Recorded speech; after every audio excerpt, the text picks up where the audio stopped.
Shalom Uvrahá. Nossa aula de hoje foi dedicada por nosso querido amigo da ONG José Carlos e sua esposa Valdiceia, para reforço Lemado, sua filhinha Esther. Eba, temos a honra aqui de ter nossa diretora Rivka Haya. Bom dia para todos, tudo de bom, mais uma aula maravilhosa, como sempre. O seu marido Hillel.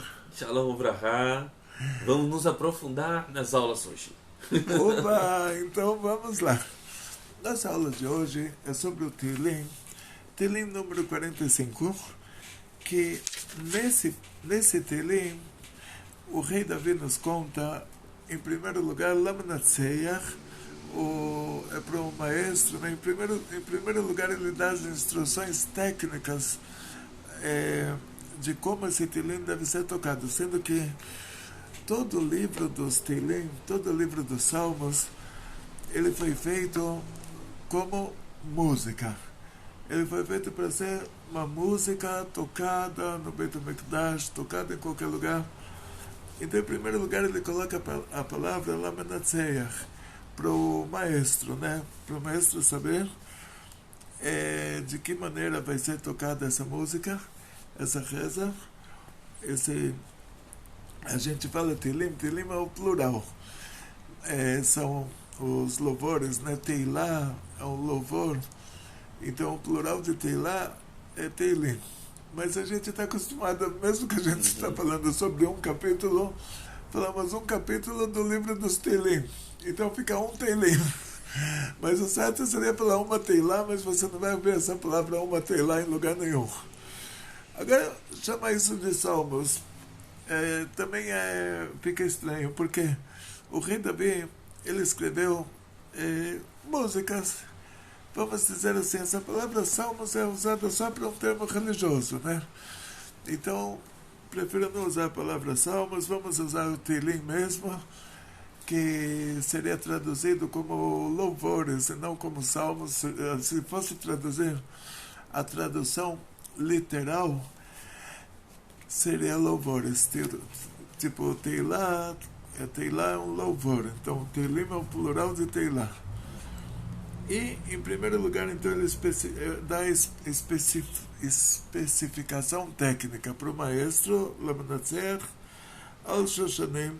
Ele explica que tipo de instrumento musical tem que ser tocado para se falar esse capítulo do livro dos Tehillim.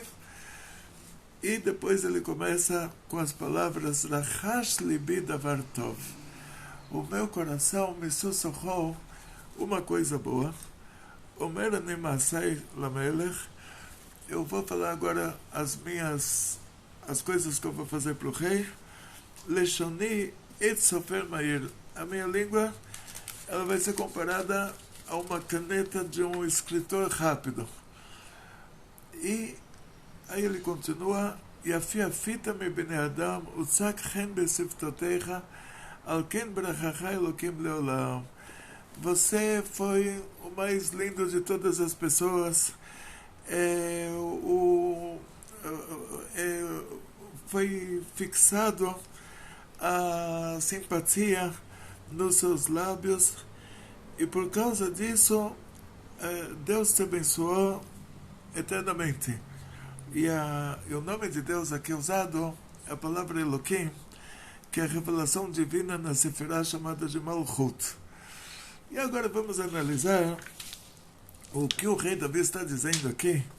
Diz o Ismach Moshe, que era o tataravô do Rav Moshe Weber, do meu querido Mashpia, o Rav Moshe Weber.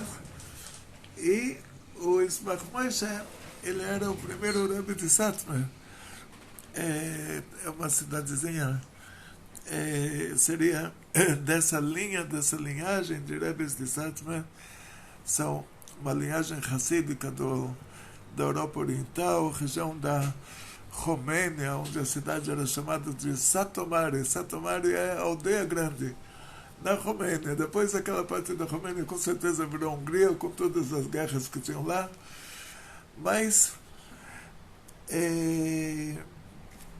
em primeiro lugar, diz o Ismach Moshe que o rei Davi, ele escreveu esse capítulo do livro dos Tehillim sobre o Melech HaMashiach, sobre o rei Mashiach.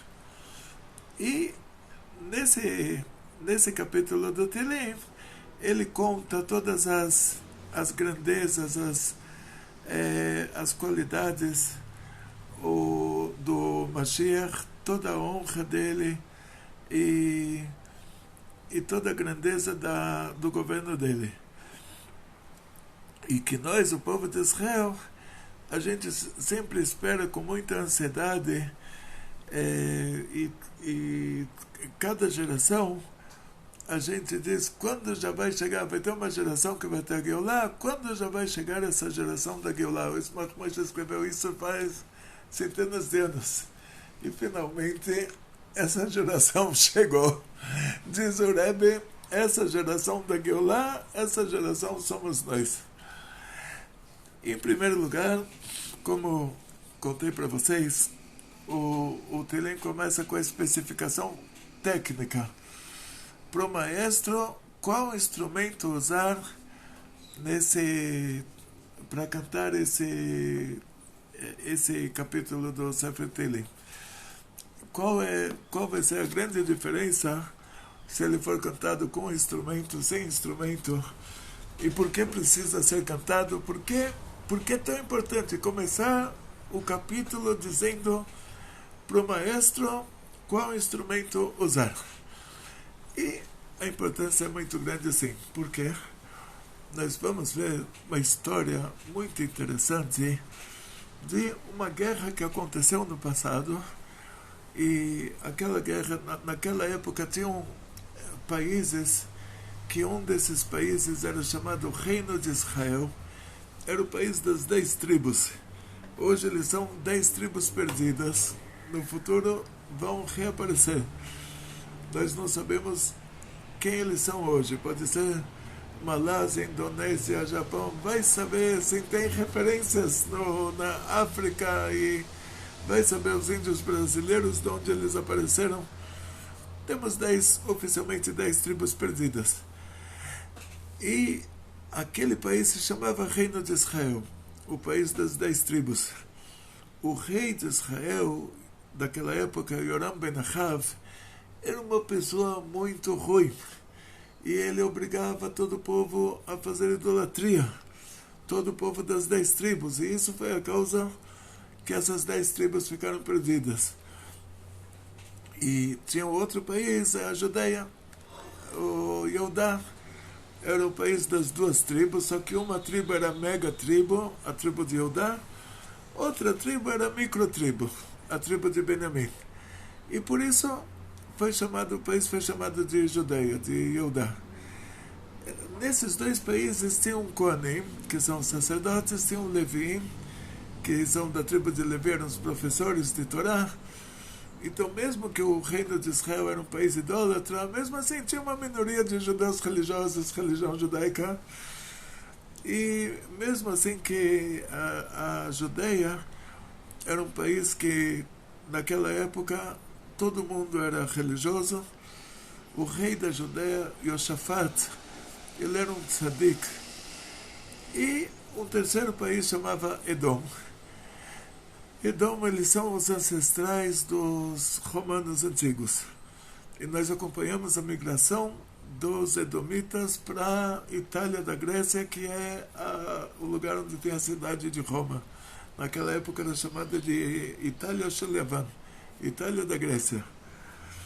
E esses 3 países se uniram para lutar contra um país chamado Moab, que é onde fica hoje a Jordânia, que era um país muito assim conhecido pela sua crueldade, país de pessoas muito, muito cruéis, a tal ponto que a Torá fala que mesmo se uma pessoa desse país se converter, ele não pode se casar com uma mulher judia, por causa que o povo de Israel são conhecidos por 3 características que são Rahmanim, Baishanim, Begomlei Hassadim.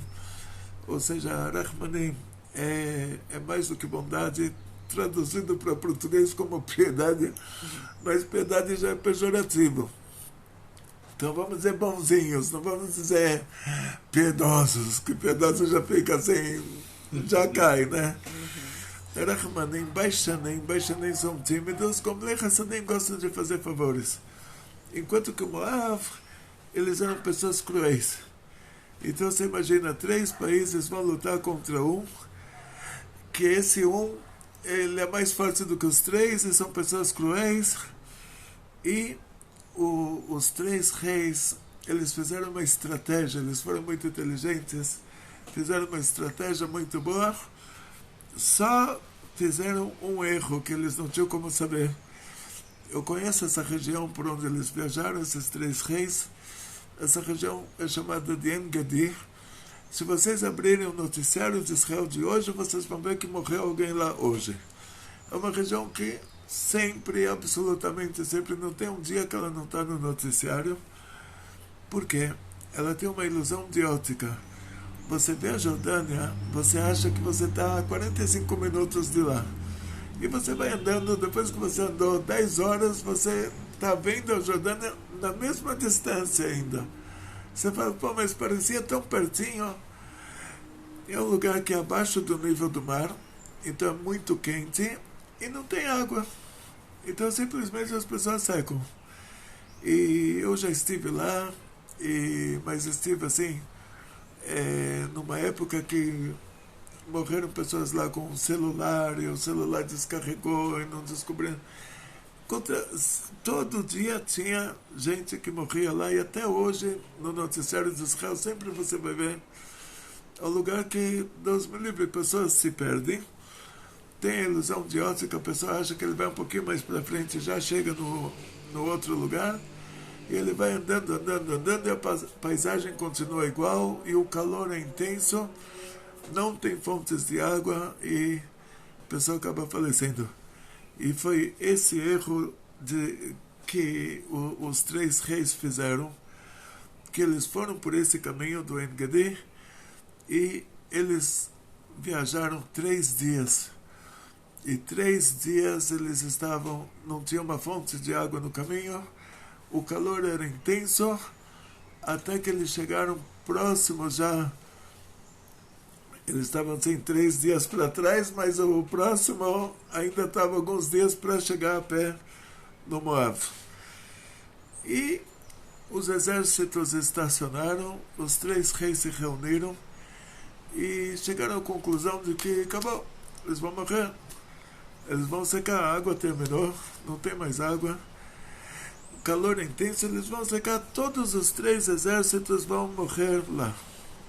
E nesse meio tempo, no Moab, eles tinham uma tatzpit, lugar que eles estavam sempre verificando, que nessa tatzpit eles sabiam que aquilo era um deserto, não tinha água, e eles sabiam que quando o inimigo vinha por aquele caminho, chegava naquele lugar, eles secavam.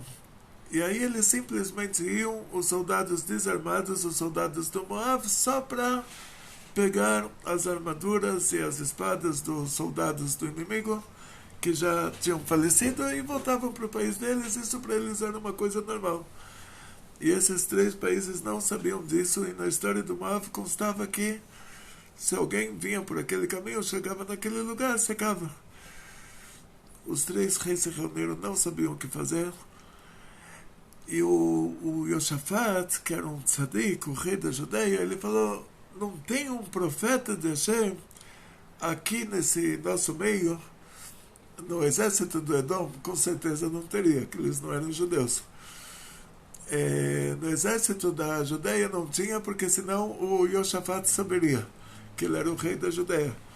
Então na hora que ele falou isso, ele quis dizer, talvez no exército de Israel, do reino de Israel, tenha um profeta judeu entre eles, mesmo sabendo que eles são um país idólatra. E contaram, a assessoria dos reis falou, olha, não só que temos aqui um profeta, mas está aqui agora vamos chegar numa história muito, muito interessante. O profeta Eliyahu, Hanavi, ele tinha um aluno chamado Elisha. Elisha Eliseu, a rua aqui é Eliseu de Almeida, né? Então, Chá de Almeida. Elisha traduzindo como Eliseu, que ele participou de um milagre de multiplicação de água. Então falaram para os reis, não só que temos aqui um profeta no nosso exército, mas está aqui um profeta conhecido pelo grande milagre de multiplicação de água, está aqui o Elisha ben Shaphat, que é o cara, é o profeta para esse tipo de problemas. Imediatamente mandaram chamar o Elisha. Os reis falaram assim, se ele está aqui, ele não é um senhor, é um senhor de barba branca, ele não veio se alistar no exército, ele não veio para lutar. Se ele acompanhou o exército, quer dizer que Hashem mandou ele porque ele tem uma profecia para falar, e por isso ele veio junto com o exército. Então vamos ouvir a profecia dele. E com certeza Hashem sabia já, Deus sabia antecipadamente o que iria acontecer e mandou o profeta para abrir o caminho, para resolver qualquer problema que surgisse no meio do caminho. Trouxeram o profeta, o Elisha. Elisha, ele viu o Yoram ben Achav, o rei de Israel. Na hora que ele viu esse rei idólatra, que é o rei de 10 tribos judaicas, e que obriga essas 10 tribos a fazerem idolatria, e que os judeus religiosos nesses lugares tinham que viver se escondendo, ensinando o Torá escondido, aprendendo o Torá escondido, rezando para Hashem escondido, e que ele colocou pardesaot, que eram tropas no meio dos bosques, que se alguém queria ir lá rezar no Beit HaMikdash de Jerusalém, levava uma flechada no meio do caminho. Na hora que ele viu essa pessoa, o Elisha, ele ficou triste. Ficou triste por motivos religiosos. Ou seja, ele está vendo uma pessoa ruim. Essa pessoa ruim está causando destruição de um país inteiro.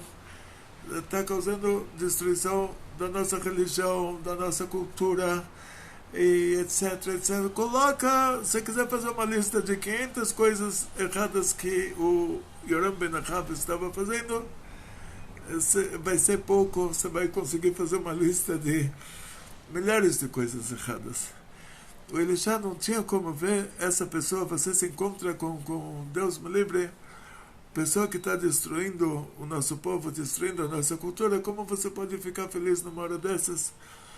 Profeta Eliseu, profeta Elisha, ele ficou profundamente abalado de ver pessoalmente o responsável por toda a idolatria do nosso povo, e esse abalo causou para ele uma profunda tristeza. Ficou muito triste. Por causa dessa tristeza, está escrito Deus, a essência do bem, está escrito Os vechedva bemkomah, alegria e energia no seu lugar. Quer dizer, o lado bom, o lado da santidade é sempre alegria e energia. O lado ruim, o lado da impureza, é sempre depressão, tristeza. Então, na hora que o profeta ficou triste, ele baixou do lado bom para o lado ruim. Automaticamente a revelação divina deixou de pairar sobre ele. Ele deixou de ser o grande profeta Elisha, ele se tornou o Eliseu de Almeida. Eliseu de Almeida, tem uma avenida aqui, Eliseu de Almeida. Ele se tornou a nossa rua em Panguaçu, que é a rua da ONG, e Panguaçu, quer dizer, em Tupi-Guarani, é água vermelha. E a água Panguaçu é vermelha. Meu pai era professor de línguas mortas e ele, inclusive, sabia Tupi-Guarani, não sei o motivo, me ensinou que a tradução do nome da rua é água vermelha. E a água Panguaçu é vermelha, e a travessa da avenida Eliseu de Almeida. Quer dizer, o Elisha, o profeta, ele virou o Eliseuzinho. Eliseuzinho de Almeida, saiu dele a revelação divina que parava sobre ele e acabou, não tem mais profecia. E agora eles irão morrer todos juntos. Acabou. Se ele não fala a profecia, o milagre não acontece. Porque o profeta, ele não era alguém que via o que ia acontecer no futuro e revelava. Não é como tem hoje em dia na Flórida, está acontecendo agora, o Instituto Meteorológico. Eles estão te mostrando que um furacão das Ilhas das Bermudas está na direção da Flórida. Então, ele já te mostra as fotos e o filme. Tá falando o presidente ontem, o governador da Flórida já fez um discurso pedindo para todos se retirarem das áreas que vão ser afetadas. E tudo isso baseado nisso que eles estão vendo pelo satélite. Eles estão vendo o movimento desse furacão. O profeta não é isso. Ele não está vendo lá de cima que vai chegar água, porque a água não vai chegar. No Instituto Meteorológico não teria como prever isso, porque não tinha nenhuma água para chegar lá. O único jeito da água chegar era o profeta incorporando a profecia.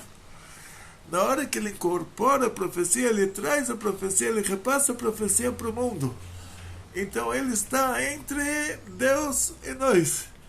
Então ele incorpora a profecia divina e repassa ela para esse mundo, e aí a coisa acontece. Tipo Moshe Rabbeinu. Moshe Rabbeinu, Hashem falou para ele, nas 10 pragas, vamos ter que transformar o rio Nilo em sangue. Vai ter que dar uma cajadada nesse rio.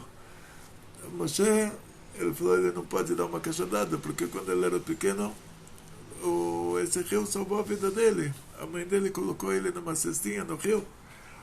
Então a gente falou, então outra pessoa vai ter que dar a cajadada, mas a cajadada vai ter que acontecer. E a gente falou para Moshe, falar para Arão, para ele dar a cajadada. Então o profeta funciona da seguinte maneira. Ele incorpora a profecia. Então a profecia desceu para o profeta. Não desceu para o mundo. Ele não é uma pessoa que está lá. Ele não é um Instituto Meteorológico Espiritual. Ele não é alguém que está vendo o que está descendo do céu e já está comunicando para todo mundo, falando, gente, preparem-se, vai ter uma época muito boa ou uma época muito ruim. Não. Agora, se a época vai ser boa ou se vai ser ruim, vai depender dele, porque ele incorpora a profecia e ele tem que repassar essa profecia para o mundo. Nós vimos o caso do profeta Yoná, que receberia profecia para Nínive, para a Síria, e ele tentou fugir, porque ele sabia que dependia dele. Se ele escapasse, a profecia não desceria sobre ele e não chegaria à Síria. E aí a cidade de Nínive seria destruída. E aqui no caso do profeta Elisha, se ele não incorporasse essa profecia, ele não conseguiria trazer ela para o mundo, não mudaria a natureza, não teria assim um milagre sobrenatural, um milagre surreal, e de maneira natural todo mundo morreria seco, inclusive ele. E essa era a situação. Acabou. Tem lá 3 reis, um profeta, o profeta ficou triste, a revelação divina que é chamada de Shekhinah, que é a revelação divina a nível Malchut, que é o repasse entre a fartura do mundo de cima e nós, essa revelação divina deixou ele, a Shekhinah deixou ele, então acabou. A presença divina deixou de parar sobre ele. Por quê? Simplesmente porque ele ficou triste. Porque a santidade é alegria e energia, a impureza é tristeza e depressão, e ele saiu da santidade entrando na impureza. Imagina a pessoa, Deus me livre, dar um mergulho no Rio Tietê. Rio Tietê, todo esgoto da cidade chega no Rio Tietê. Rio Tietê não tem um peixe vivo lá dentro. Imagina a pessoa dar um mergulho no Rio Tietê, dar um mergulho no esgoto, mergulhou no esgoto. A tristeza é isso, a pessoa que fica triste, ele deu um mergulho dentro do esgoto. Ele está agora mergulhando no esgoto. Então o profeta ficou triste por motivos religiosos, pelo motivo mais importante possível e imaginável. E mesmo assim a revelação divina, a presença divina não para sobre ele, porque ele está mergulhado no esgoto. Então, e agora, como se sai dessa? Aí o profeta Elisha, ele teve uma ideia sensacional, uma ideia técnica. Ele falou, agora vamos chamar uma pessoa que saiba tocar um instrumento. Agora vamos resolver esse problema de maneira técnica. Chama imediatamente, não importa se essa pessoa é alguém que não é judeu, do exército do Edom, ou alguém que é um judeu idólatra do exército de Israel, ou alguém que é um judeu religioso do exército da Judeia, tem que chamar alguém que saiba tocar o instrumento, não importa quem ele é. Se ele é um árabe antissemita, ou se ele é um judeu religioso, um tzadik, não importa quem. O que vai importar é se ele sabe tocar esse instrumento. Trouxeram lá a pessoa que sabia tocar o instrumento. A Gemara não conta quem era essa pessoa, se ele era judeu, se não era, se era um judeu, se era um judeu idólatra ou um judeu não idólatra. Não importa quem ele era, importa que ele sabe tocar o instrumento. E na hora que ele começou a tocar, o profeta ficou feliz. Na hora que o profeta ficou feliz, a revelação divina, a Shekhinah, pairou novamente sobre ele, que lá em cima, o Baal Shem Tov nos conta, você quer saber o que tem lá em cima? Baal Shem Tov, ele teve no ano de Tafkuf, hoje a gente está Tafshin Pei Gimel, então são 283 anos depois disso, a gente se encontra. Então, no ano de Tafkuf, o Baal Shem Tov teve uma subida de alma para o mundo de cima, escreveu uma carta para o Rav Gershon Kitover, que é o cunhado dele, e contou para ele, você quer ter uma ideia do que é o mundo de cima? Imagina o casamento mais animado que você já esteve na sua vida, começa por aí. A partir daí, vai subindo e subindo e subindo e subindo, mais alegria, mais alegria, mais alegria, mais alegria, mais alegria, mais alegria. É sempre infinitamente mais alegria. Então lá em cima está escrito alegria e energia no seu lugar. Quer dizer, lá em cima não tem tristeza, ao contrário. Então o profeta ele já conseguiu resolver o problema dessa forma. Na hora que a pessoa, o músico, começou a tocar a música, o profeta ficou feliz. A revelação divina novamente pairou sobre ele, que essa é uma das condições para que Deus paire sobre a pessoa tem que estar feliz. E sendo que lá em cima é alegria. Então, se a pessoa tem uma ideia que Deus é triste, que Deus então isso é idolatria. É o Deus do esgoto, lá, o Deus do Rio de Janeiro. É como se fala, os gregos tinham o Deus da água, né, o Poseidon. Então, se a pessoa acha que Deus é triste, que Deus é deprimido, é o Poseidon do Rio de Janeiro. Dá pra gente ter uma comparação com nós que somos pais, né? Sim, pais sim. E mães, por exemplo, quando a gente vê um filho da gente triste, falando alguma coisa que é contrária aqui, né? Por exemplo, tristeza, depressão, ou bebendo demais, ou sei lá o que, né? Hoje tem tantas coisas. A mãe se entristece, o pai se entristece porque ele quer perder o filho. E ele sabe que aquela situação que ele tá, que o filho tá, ou a filha, vai só afundar ele cada vez mais, né? E ele não vai receber bênção de cima, porque lá em cima não tem lugar para tristeza, né? Exatamente, exatamente. Então o profeta resolveu o problema dessa maneira. Ele pediu para o músico vir tocar música. A revelação divina pairou sobre ele. Ele recebeu a profecia de que todo aquele lugar iria se tornar uma grande represa enorme, toneladas e toneladas de água. Durante a noite, um vento trouxe aquela água e aquele lugar se tornou um lago enorme. E todos beberam água e encheram os cantis. E de manhã, na hora que o sol começou a sair, toda aquela água fez um reflexo vermelho.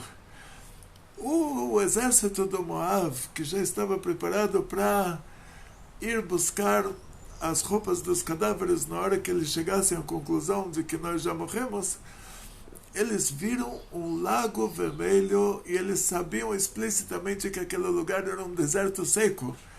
Aí eles falaram, que bonito, esses três países aí, cada um culpou o outro. de ter trazido eles pelo caminho errado, e eles se mataram, fizeram lá Um mar de sangue, um mar uma de guerra. sangue, e isso é um lago de sangue deles terem se matado. Então eles foram para lá só com as túnicas de pano, porque eles achavam que iam pegar todas as armaduras dos soldados e economizar espaço para Acharam pegar. que não precisava matar mais ninguém. Não, acharam que todo mundo já se matou. Que esses que sobreviveram de terem morrido de sede se mataram entre si. Então, e não precisa dizer que essa guerra terminou numa vitória total. E daqui a gente aprende, dizem nossos sábios, que a presença divina não paira sobre um lugar de tristeza. Por isso o rei Davi, antes de começar a reza, o que ele fala? Em primeiro lugar, vamos falar com o maestro. Ele é a pessoa principal. O maestro tem que usar o instrumento musical certo para essa reza. Aí começou assim, quer dizer, tá alegre, tá feliz? Então começa a fazer os seus pedidos. E todo o Teilim começa com um instrumento, né? Exatamente, começa lá Menatseach é o maestro, e aí ele fala qual instrumento deve ser usado. Então ele fala para o maestro, quer dizer, o primeiro versículo para é o assim, maestro tocar. para o maestro usar tal instrumento. O primeiro versículo é sempre esse. E daí começa ele começa o Teilim, vamos chamar isso, começa o Teilim, não vou falar começa a Teilá, que não é usado, né? O salmo. O salmo, não, mas a palavra salmo não combina aqui, porque o que a gente fala é salmo. Eu vou falar para alguém na rua, se eu falo a palavra salmo, na verdade é uma música. É uma música que ele está agradecendo a Hashem, agradecendo a Deus, uma música de agradecimento. Então um canto seria mais um canto. É isso, um canto. Seria mais apropriado que salmo. Poderia falar até um cântico, mas é que a palavra salmo só é usada para assunto religioso mesmo. É um canto mesmo.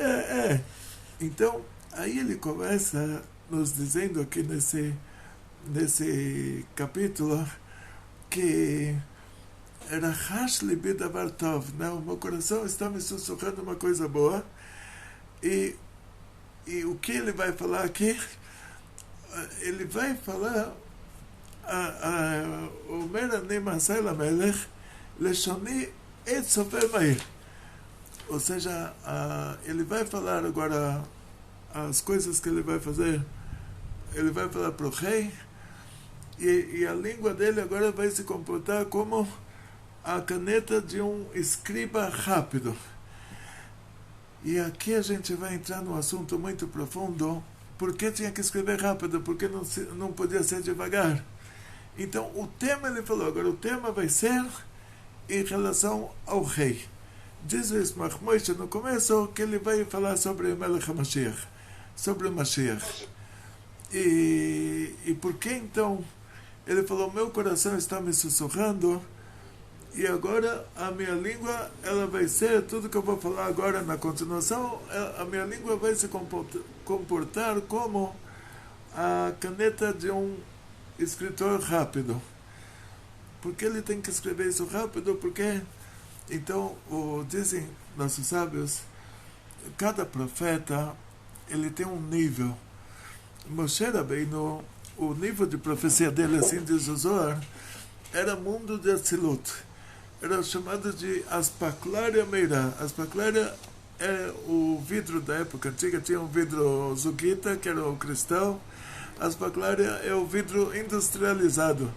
Então devia ser empresa romana, porque em latim especularia é vidro. Então devia ser uma empresa romana, investimento italiano lá da época, que eles tinham o vidro transparente e o vidro não transparente.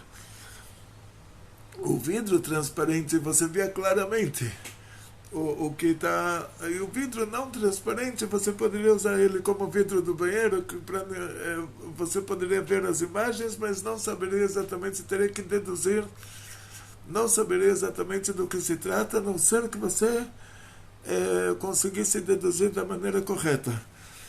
Então, a profecia de Moshe Rabbeinu foi chamada de Aspaklaria Meirá. é um vidro transparente. Ele está vendo em transparência exatamente todos os assuntos espirituais e repassando isso para nós. A profecia dos outros profetas é chamada de espaklar sheina meira. É um vidro que não é transparente, ou seja, ele vê as imagens, mas ele tem que concluir, ele tem que deduzir, tirar a conclusão dele. Então ele tem que ser uma pessoa muito sagrada para tirar as conclusões certas. Tem um nível abaixo disso que é chamado Ruach HaKodesh, que é um nível aplicado ao rei Davi, que ele tem essa inspiração divina. Então livros como a Megillat Ruth, como o livro dos Tehillim, como o Megillat Esther, vários livros no Tanakh, eles são considerados esse nível de profecia. Quer dizer, a diferença vai ser assim. No Chumash, profecia de Moshe Rabbeinu, está escrito: Vai daber Hashem al Moshe lemor. Deus falou para Moshe, para Moisés, dizendo. Outros profetas falam assim: Ko amar Hashem. Esse Ko quer dizer mais ou menos assim. Mais ou menos isso disse Deus. Agora o rei Davi não vai falar: olha, gente, Deus me disse o seguinte. Não vai falar, nunca vai usar essa expressão, porque o que ele vai escrever aqui, o nível dele é inspiração divina. Isso é chamado de Ruach HaKodesh. Inspiração divina quer dizer, o Ruach HaKodesh, a palavra Ruach HaKodesh quer dizer uma espiritualidade sagrada. Então essa inspiração divina, essa inspiração sagrada,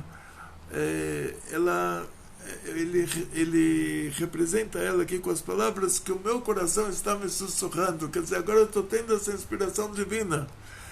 E agora, essa inspiração divina é em relação a isso, o que vai acontecer sobre o Melech HaMashiach, o rei ungido, que Davi era o tataravô dele, por Davi ser o primeiro rei ungido. Então ele vai ser um ancestral do Mashiach. A gente fala a palavra tataravô, mas aqui você coloca nisso. O rei Davi foi ungido. E agora o último rei de Israel, o rei Davi, ele era o segundo rei de Israel.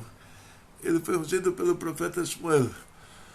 E o último rei de Israel, que vai ser o Melech HaMashiach, tem que ser um descendente do rei Davi, Shlomo e Rehavam, que é a Shalshelet, o desencadeamento da dinastia do rei Davi.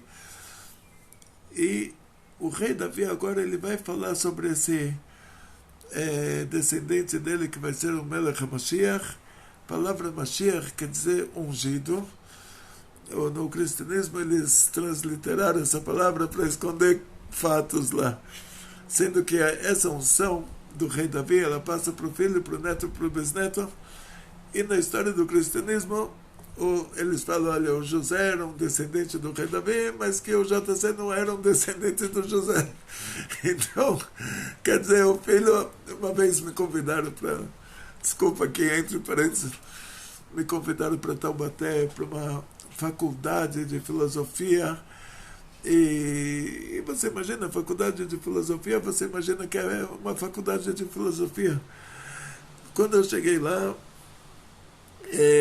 descobri que, junto com a classe de filosofia, que devia ter poucas pessoas, me colocaram 200 pessoas da faculdade de teologia na minha palestra. Aí, tá bom, vou contar para eles o que é judaísmo. Comecei contando o que é uma kippah, o que é um tzitzit, e já tinha lá uma freira uniformizada. Ela já começa lá, Rabino, por que vocês não aceitam o JC como Messias? Aí eu falei, porque o Mashiach tem que ser filho do filho do rei Davi, do rei Shlomo, do rei Rehavam. Aí um padre uniformizado lá de Batina, todo falou, não, mas ele era mais do que isso, ele era filho de Deus. Eu falei, Deus não é da tribo de Judá, Deus não é descendente do rei Davi. Se você me prova que ele era filho de Deus, já está desqualificado. Que Deus não é da família do rei Davi, Deus não é da tribo de Judá. E aí vocês dizem que o José tinha a ver com a tribo de Judá. Se o José fosse o pai, que vocês já concordam que não era, a gente teria que analisar quem era esse José. E por causa que vocês já falam que ele não era o pai, então já não precisa nem analisar quem era. E eu pensei que nunca mais eles iam querer que eu voltasse para lá. A reitora falou, olha, esse tipo de palestra que a gente quer, queremos abrir os olhos, né? Eu falei, mesmo assim, a gente tenta ensinar a Torá para pessoas que se interessam por judaísmo, né? Então não é a nossa praia. A gente não faz diálogos interreligiosos, mas pegaram lá de surpresa.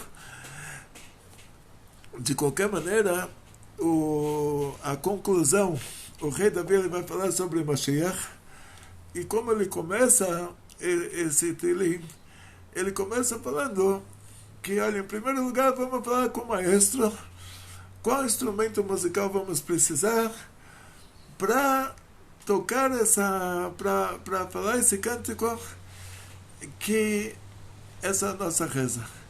Então o que a gente conclui daqui, que agora a gente vai falar com Deus, nós vamos ler um Teilim, e o rei Davi ele teve essa inspiração divina, ele contou coisas relacionadas ao descendente dele, ao Mashiach, e tudo isso depende da pessoa estar feliz. Quer dizer, você quer chegar a um nível espiritual elevado, você quer que a Shekhinah paire sobre você, você quer que a revelação divina, que a presença divina paire sobre você, o primeiro requisito é fica alegre.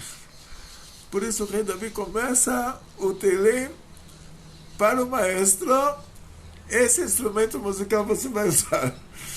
Esse é o primeiro requisito. Depois começamos a rezar. Quer dizer, você está alegre, então agora você já pode rezar. Agora você está rezando para o Deus certo. E já acho que ultrapassamos um pouco o horário, então essa aula vamos dividir ela.